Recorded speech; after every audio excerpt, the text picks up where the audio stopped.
بسم اللہ الرحمن الرحیم۔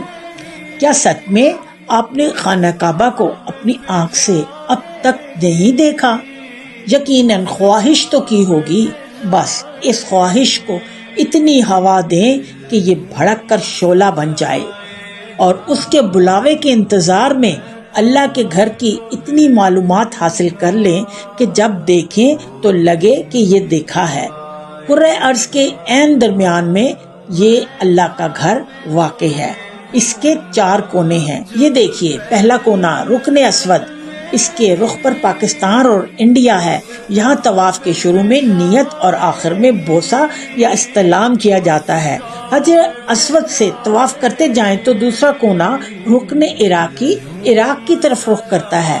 اس کے بعد گولائی میں کھلا حصہ حتیم ہے، یہ خانہ کعبہ کا ہی حصہ ہے، اس لیے طواف میں شامل ہے۔ بعد میں اس کے اندر نفل ضرور پڑھیے گا۔ حتیم کے اختتام کا کونا رکن شامی ہے، جو فلسطین اور شام کی طرف رخ کرتا ہے۔ آگے طواف کرتے جائیں تو رکن یمانی ہے، یہ کونا یمن کی طرف ہے۔ اسے صرف چھونا سنت ہے، نہ بوسہ لینا نہ اشارہ کرنا۔ رکن یمانی سے حجر اسود تک دوران طواف صرف ایک ہی دعا ربنا آتنا فی الدنیا والی پڑھنی ہے۔